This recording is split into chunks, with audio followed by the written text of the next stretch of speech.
আচ্ছা, সাক্ষ্য আইনের বেসিক বিষয়গুলো এর আগে আমরা দেখছিলাম। আমরা সাক্ষ্য আইনের ধারাগুলো টাচ করার কথা, হ্যাঁ। সেক্ষেত্রে আমরা আমরা পাইছিলাম 1 থেকে 4 হচ্ছে প্রারম্ভিক। মানে সাক্ষ্য আইনে যে 167টি ধারা আছে, এই 167টি ধারা 11টি অধ্যায়ে বিভক্ত। তো তার মধ্যে আমাদের 1 থেকে 4 হচ্ছে প্রারম্ভিক। আমরা এর আগের ক্লাসে মোটামুটি সাক্ষ্য আইনের বেসিক বিষয়গুলো সম্পর্কে শিখে নিয়েছিলাম না? তো সেখানে বলছিলাম 3টা ধারা বাতিল, 1, 2, 3। 1 থেকে পাইছিলাম 81, 2 থেকে 2, 3 থেকে 113।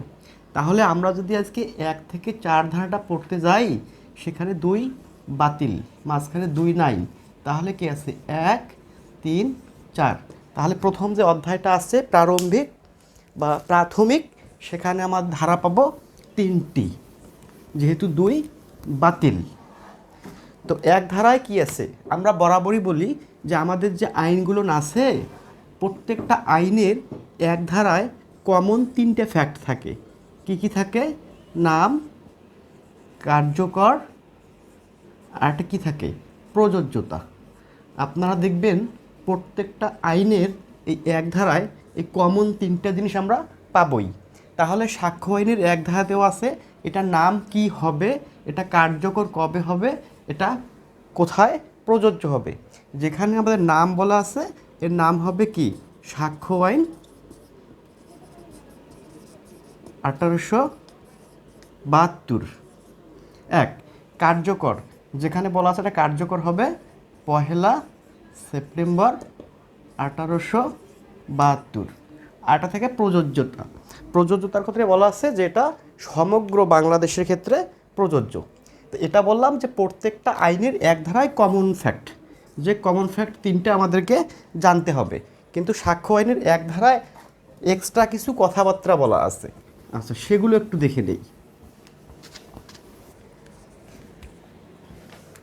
তাহলে সাক্ষ্য আইনের এক ধারা কী পাইলাম? এটা নাম কি হবে, এটা কার্যকর কবে হবে, এটা এটা প্রযোজ্য কোথায় হবে।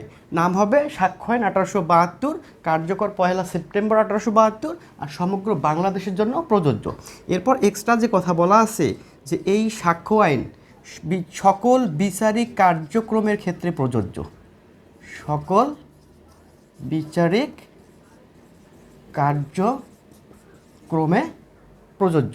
এটাকে আমরা কি স্থান পাইছি কোথায়? সমগ্র বাংলাদেশের জন্য প্রযোজ্য। এই বাংলাদেশের কোথায়, বাংলাদেশের কোন কোন ক্ষেত্রে প্রযোজ্য? বাংলাদেশের যতগুলো বিচারিক কার্যক্রম আছে সকল ক্ষেত্রে এই সাক্ষ্য আইন 1872 প্রযোজ্য। এইখানে যে অ্যাটাস্টেড কথাবার্তা বলা আছে, সেখানে বলা আছে এমন কি কোর্ট মার্শালের ক্ষেত্রেও প্রযোজ্য। কোর্ট মার্শালের ক্ষেত্রেও প্রযোজ্য। কিন্তু এখানে শর্ত লাগাই দিছে, কোর্ট মার্শালের ক্ষেত্রেও প্রযোজ্য। শর্ত, যদি সেই কোর্ট মার্শাল, আমাদের বলা আছে সেনাবাহিনী আইন, এরপর আছে বিমান বাহিনী আইন, এরপর বলা আছে নৌবাহিনী অধ্যাদেশ অনুযায়ী যদি গঠিত না হয়, তাহলে কন্ডিশন কি দিছে? সকল বিচারিক কার্যক্রমে প্রযোজ্য, এমনকি কোর্ট মার্শালের ক্ষেত্রেও প্রযোজ্য, কিন্তু সেই কোর্ট মার্শাল যদি সেনাবাহিনী আইন, বিমান বাহিনী আইন এবং নৌবাহিনী অধ্যাদেশ অনুযায়ী গঠিত না হয়। তো আমরা কিভাবে মনে রাখছিলাম? আপনার একটা বিমানের কথা যদি চিন্তা করেন, একটা বিমান কোথায় থাকে? ভূমিতে থাকে। এই ভূমি থেকে ল্যান্ড ফ্লাই করলো কোথায়? আকাশে। ধরে নিলাম আকাশে যদি কোনো ত্রুটি হয়, সেই বিমানটি আমাদের ক্রাশ করবে পানিতে। তো এভাবে মনে রাখতে পারেন, একটা বিমান প্রথমে থাকে ভূমিতে, এরপর আকাশে, আকাশে কোনো ত্রুটি হলে ক্রাশ করে সাধারণত পানিতে, ক্ষয়ক্ষতির পরিমাণ কমানোর জন্য। এই ভূমি থেকে আমরা পাই সেনাবাহিনী আইন, সিকোয়েন্সটা এরকম। এই আকাশ থেকে পাই বিমান বাহিনী আইন, আর আমরা এই পানি থেকে পাই নৌবাহিনী অধ্যাদেশ। তো সিকোয়েন্সটা এভাবে আমরা সাজাইছি, বা বইয়ে এভাবে আছে। সেনাবাহিনী আইন, কোর্ট মার্শাল যদি সেনাবাহিনী আইন, বিমান বাহিনী আইন এবং নৌবাহিনী অধ্যাদেশ অনুযায়ী গঠিত না হয়। এখানে সেনাবাহিনী আইন, বিমান বাহিনী আইন এবং নৌবাহিনী অধ্যাদেশের সালগুলো পাশাপাশি মনে রাখতে হবে। দেখেন এই সেনাতে কয়টা অক্ষর? 2টা অক্ষর। তাহলে এখানে যে সালটার কথা বলা আছে তার শেষে অবশ্যই 2 আছে। সেটা কত? 1952। তাহলে সেনাবাহিনী আইন 1952 সালের আইন। ওকে, বিমান বাহিনীতে বিমানে কয়টা অক্ষর আছে? 3টা আছে। তাহলে এখানে 3 অবশ্যই থাকবে। সেটা কত? 1953 সালের বিমান বাহিনী আইন। দেখেন নৌয়ে কয়টা অক্ষর আছে? 1টা অক্ষর আছে। তাহলে এখানে 1টা অক্ষর শেষে থাকবে, 1961। তো এভাবে মোটামুটি সালগুলো আমরা মনে রাখতে পারবো। আর বিমান বাহিনী আইন যে 1953 সালের আইন, এই 3-এর সঙ্গে একটা সম্পর্ক আছে। দেখবেন বিমান আবিষ্কারও হয় মেবি 1903 সালে। তো যাই হোক, এই হচ্ছে আমাদের সাক্ষ্য আইনের ধারা 1, যেটা নাম কি হবে, কার্যকর কবে হবে এবং কোথায় প্রযোজ্য হবে। সমগ্র বাংলাদেশের জন্য প্রযোজ্য। বাংলাদেশে কোথায় প্রযোজ্য? সকল বিচারিক কার্যক্রমে প্রযোজ্য। কোর্ট মার্শালের ক্ষেত্রেও প্রযোজ্য, যদি সেই কোর্ট মার্শাল এই 3 বাহিনী অনুযায়ী, 3 বাহিনী আইন এবং অধ্যাদেশ অনুযায়ী গঠিত না হয়। এখানে আর 2টা ফ্যাক্ট আছে। তাহলে আমরা যদি অপোজিটভাবে চিন্তা করি, তাহলে সাক্ষ্য আইনটা আমাদের এই 3 বাহিনী অনুযায়ী যে কোর্ট মার্শাল গঠিত হয় সেখানে প্রযোজ্য নয়। আপনার যেভাবে মনে রাখতে পারেন। এখানে 2টা কথা বলা আছে যে আদালতে যে হলফনামা দাখিল করা হয় সেই হলফনামার ক্ষেত্রেও সাক্ষ্য আইন প্রযোজ্য নয়। আর একটা বলা আছে যে সালিসি কার্যক্রমের ক্ষেত্রেও, সালিসির ক্ষেত্রেও আমাদের সাক্ষ্য আইন প্রযোজ্য নয়। তাহলে সাক্ষ্য আইন আমরা প্রযোজ্য পাইলাম সকল বিচারিক কার্যক্রমে, কিন্তু কোর্ট মার্শাল যদি 3 বাহিনী অনুযায়ী গঠিত হয় এবং হলফনামার ক্ষেত্রে এবং সালিসি কার্যক্রমের ক্ষেত্রে প্রযোজ্য নয়। তাহলে 5টি ক্ষেত্রে প্রযোজ্য নয় এখান থেকে পেলাম। এই কথাগুলো কোথায় আছে? এই কথাগুলো আছে আমাদের সাক্ষ্য আইনের 1 ধারায়। ওকে, এবারে আমরা যাই 2 কি পাইছিলাম? বাতিল। তাহলে 3, আপনারা সাক্ষ্য আইনে গেলে দেখবেন যে বিভিন্ন সংজ্ঞা দেয়া আছে। আমরা মনে রাখছিলাম সংজ্ঞা, দেওয়ানি আইনে বা দেওয়ানি কার্যবিধির সংজ্ঞাগুলো কোথায় আছে?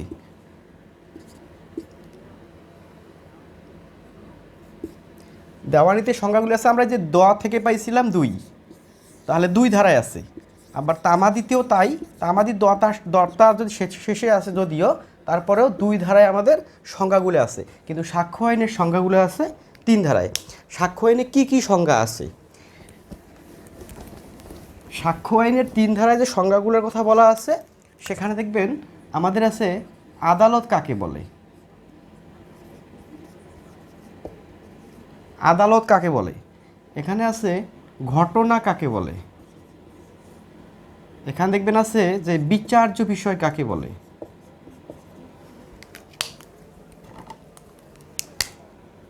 বিচার্য বিষয় কাকে বলে? তাহলে বাবা আদালত কাকে বলে, ঘটনা কাকে বলে, বিচার্য বিষয় কাকে বলে, সাক্ষ্য কাকে বলে, তারপর দলিল কাকে বলে, এখানে পাবো প্রমাণ কাকে বলে। প্রমাণ কাকে বলে ঠিক না, প্রমাণ সম্পর্কে বলা আছে। এখানে 3 ধরনের প্রমাণের কথা বলা আছে। মনে রাখবে ভাবে যে 3 ধারায় প্রমাণে আমাদের 3টে অক্ষর, 3 ধরনের প্রমাণের কথা বলা আছে। যেখানে আছে প্রমাণিত, মিথ্যা প্রমাণিত, আর একটা কি, অপ্রমাণিত।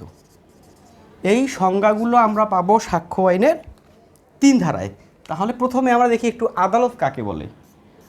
আদালত সম্পর্কে বলা আছে যে জজ, ম্যাজিস্ট্রেট সহ, জজ এবং ম্যাজিস্ট্রেট পার্টিকুলারভাবে বলা আছে সহ যারা সাক্ষ্য গ্রহণে ক্ষমতাপ্রাপ্ত ব্যক্তি তাদেরকে আমরা বলবো আদালত।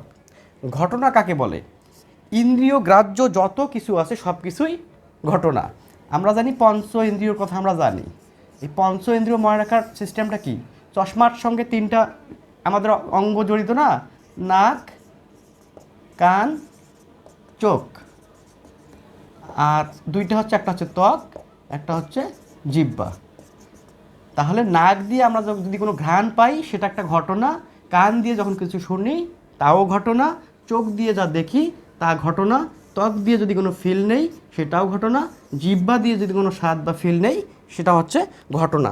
তাহলে আমরা পঞ্চ ইন্দ্রিয় দ্বারা যে বিষয়গুলো ফিল করি সেই বিষয়গুলি হচ্ছে ঘটনা। ওকে, এবার হচ্ছে বিচার্য বিষয়। বিচার্য বিষয়টা হচ্ছে যে বিরোধীয় বিষয়ে বাদী যা দাবি করে সেখানে বিবাদী যতটুকু অস্বীকার করে তাই হচ্ছে বিচার্য বিষয়। বাদীর সাপোজ দাবি থাকলো 5 শতক জমি, যেখানে বিবাদী অস্বীকার করলো 3 শতক জমি, 2 শতক স্বীকার করে নিল, ওটা হচ্ছে স্বীকৃত বিষয়। আর 3 শতক অস্বীকার করলো, এইটা হচ্ছে বিচার্য বিষয়। ওকে, এই বিচার্য বিষয়ের সঙ্গে পাবো প্রাসঙ্গিক বিষয়। বিচার্য বিষয়ের সঙ্গে রিলেটেড যত কিছু আছে সব কিছুকেই বলা হয় প্রাসঙ্গিক বিষয়। আমরা 5 ধারায় পড়ব যে 2টি বিষয়ে সাক্ষ্য দেওয়া যায়, বিচার্য বিষয়ে এবং প্রাসঙ্গিক বিষয়ে। ওকে, সাক্ষ্য কাকে বলে? আপনারা সাক্ষ্যর সংজ্ঞা দেখলে দেখবেন যে আদালতে বিরোধীয় বিষয় নিষ্পত্তির জন্য আদালতে যে এলিমেন্টগুলো মৌখিক বা লিখিত উপস্থাপন করা হয় বা দাখিল করা হয় তাকেই সাক্ষ্য বলে। দলিল খুবই সিম্পল, কোথাও আমরা একটা চিহ্ন দিলাম সেটাই দলিল, যদি সেটাকে সাক্ষ্য হিসেবে ব্যবহার করা যায়। আমরা একটা যদি ছবির কথা চিন্তা করি তাও একটা দলিল, একটা পাথরের মধ্যে একটা চিহ্নর কথা চিন্তা করি তাও একটা দলিল। অর্থাৎ কোথাও একটা চিহ্ন দিলেই তা যদি সাক্ষ্য হিসেবে ব্যবহার করা যায় তাহলে তাকে আমরা বলবো দলিল। ওকে, এবারে প্রমাণ। এই আমাদের 3 ধারায় যে সংজ্ঞাগুলো আছে তার মধ্যে মোস্ট ইম্পর্ট্যান্ট টপিক হচ্ছে প্রমাণ। তো প্রমাণ ডিরেক্ট এখানে প্রমাণ কী জিনিস তা বলা নাই, এখানে বলা আছে 3 ধরনের প্রমাণের কথা: প্রমাণিত, মিথ্যা প্রমাণিত, আর একটা হচ্ছে অপ্রমাণিত। আমরা পেনাল কোডে পাই যে কেউ যদি মিথ্যা মামলা করে তার বিরুদ্ধে আমরা তাকে শাস্তি দিতে পারবো। পেনাল কোডে 211 ধারা যে আছে, এটা হতে গেলে এই ফাংশনটা হতে হবে, মিথ্যা প্রমাণিত হতে হবে। কোনোটা ক্রিমিনাল মামলা যদি মিথ্যা প্রমাণ করা যায় তাহলে 211 অ্যাপ্লাই করতে পারবো, বাট অপ্রমাণিত হলে পারবো না। এখানে প্রমাণিত বলা আছে যে আদালত যে বিষয়গুলোর অস্তিত্ব আছে বলে বিশ্বাস করে, আদালত যে বিষয়গুলোর অস্তিত্ব আছে বলে বিশ্বাস করে সেগুলোকে বলি প্রমাণিত। আদালত যদি দেখে যে ওই বিষয়ের কোনো অস্তিত্ব নাই তাহলে মিথ্যা প্রমাণিত। বাট কোনো বিষয়ের অস্তিত্ব আছে কি নাই এই বিষয়ে যখন আদালত কোনো সমাধানে আসতে না পারে তখন হয়ে যায় অপ্রমাণিত। ইংলিশটা হচ্ছে প্রমাণিত হচ্ছে কি প্রুভড, মিথ্যা প্রমাণিত ডিসপ্রুভড, আর অপ্রমাণিত এটা হচ্ছে নট প্রুভড। তাহলে আমরা মনে রাখবো এভাবে যে তিন ধারায় প্রমাণে যেহেতু 3টে অক্ষর, তার মানে প্রমাণের সংজ্ঞা আছে 3 ধারায়। তাহলে 1 এবং 3 শেষ করলাম না। আচ্ছা, আর প্রারম্ভিক বা প্রাথমিক যে অধ্যায়টা আছে 1 নম্বর অধ্যায়টা, সেখানে আর একটা ফ্যাক্ট থাকে, সেটা হচ্ছে একটা ধারা থাকে, সেটা হচ্ছে 4 ধারা 4 সাক্ষ্য আইনের ধারা 4। মজার বিষয় হচ্ছে এখানে যে বিষয়ে বলা আছে সেখানে অক্ষর আছে 4টা। তাহলে অনুমান আছে কত ধারায়? 4 ধারায়। কিন্তু এখানে আসলে কি অনুমানের সংজ্ঞা দেয়া আছে? না, এখানে 3 ধরনের প্রমাণের মতো 3 ধরনের অনুমানের কথা বলা আছে। একটা অনুমান হচ্ছে মে প্রিজিউম, মানে আদালত যখন কোনো বিষয়কে প্রমাণিত বলে ধরে নিতে পারে তখন সেই বিষয়গুলোকে বলা হয় মে প্রিজিউম। এরপর একটা পাবো শ্যাল প্রিজিউম, যে বিষয়গুলো আদালত অবশ্যই প্রমাণিত হিসেবে ধরে নেবে সেই বিষয়গুলো হচ্ছে শ্যাল প্রিজিউম। আর একটা আছে কনক্লুসিভ প্রুফ বা চূড়ান্ত প্রমাণ। এই হচ্ছে 3 ধরনের অনুমান। তো অনুমানের সংজ্ঞাগুলো, অনুমানের এই 3 ধরনের সংজ্ঞাগুলো দেখবেন বলা আছে মে প্রিজিউম, আদালত যে বিষয়গুলোকে প্রমাণিত বলে ধরে নিতে পারে যতক্ষণ সেটাকে কেউ মিথ্যা প্রমাণ করতে না পারে, এইগুলো হচ্ছে মে প্রিজিউম। আদালত কিছু কিছু বিষয় অবশ্যই ধরে নিবে যতক্ষণ না পর্যন্ত সেই বিষয়টাকে কেউ খণ্ডন করতে পারে। আর কনক্লুসিভ প্রুফে আমাদের বলা আছে যে যখন একটা তথ্যের সাপেক্ষে আরেকটা তথ্যকে প্রমাণিত বলে ধরে নেওয়া যায় তখন যে তথ্যের সাপেক্ষে ধরে নিলাম সেই তথ্যকে বলা হয় কনক্লুসিভ প্রুফ। তাহলে শ্যাল প্রিজিউম অবশ্যই প্রমাণিত বলে ধরে নিবে যতক্ষণ না সেটাকেও খণ্ডন করে। আর কনক্লুসিভ প্রুফ যখন একটা তথ্যের ভিত্তিতে আরেকটা তথ্যকে সত্য বলে প্রমাণিত বলে ধরে নেওয়া যায়, তাহলে যে তথ্যের ভিত্তিতে ধরে নেওয়া হলো সেই তথ্যকে বলা হয় কনক্লুসিভ প্রুফ, যেটাকে কখনো খণ্ডন করা যায় না। এই কনক্লুসিভ প্রুফ আমাদের পুরো সাক্ষ্য আইন ঘাটলে দেখা যাবে দুইটি ক্ষেত্রে আছে, একটা হচ্ছে ধারা 41 আর একটা হচ্ছে 112। এই ওকে। আর আমাদের এই প্রমাণিত সম্পর্কে আর দুইটা তথ্য জানতে হবে। ধারা 4-এ প্রমাণিত অনুমান সম্পর্কে তিনটা তথ্য জানতে হবে, দুইটা তথ্য জানতে হবে। সেটা হচ্ছে যে খণ্ডনের দিক থেকে অনুমানকে আবার দুই ভাগে ভাগ করা হয়েছে। খণ্ডনের দিক থেকে দুই প্রকার, আর আইনের দিক থেকেও অনুমান দুই প্রকার। খণ্ডনের দিক থেকে অনুমান দুই প্রকার কি কি? একটা হচ্ছে খণ্ডনযোগ্য আর একটা হচ্ছে খণ্ডন অযোগ্য। আমরা যে তিন ধরনের অনুমান পাইলাম খণ্ডনের দিক থেকে দুই প্রকার, খণ্ডনযোগ্য, খণ্ডন অযোগ্য। মে প্রিজিউম এবং শ্যাল প্রিজিউমকে খণ্ডন করা যায়, এই জন্য মে প্রিজিউম এবং শ্যাল প্রিজিউম হচ্ছে খণ্ডনযোগ্য অনুমান। আর কনক্লুসিভ প্রুফকে কখনো খণ্ডন করা যায় না, এই জন্য হচ্ছে এটা খণ্ডন অযোগ্য অনুমান। আর আইনের দিক থেকে যে দুই রকম পাইলাম, এখানে হচ্ছে একটা হচ্ছে ঘটনাগত অনুমান আর একটা হচ্ছে আমাদের আইনগত অনুমান। তো এই হচ্ছে আমাদের ধারা 1, ধারা 3, ধারা 4, দুই তো বাতিল।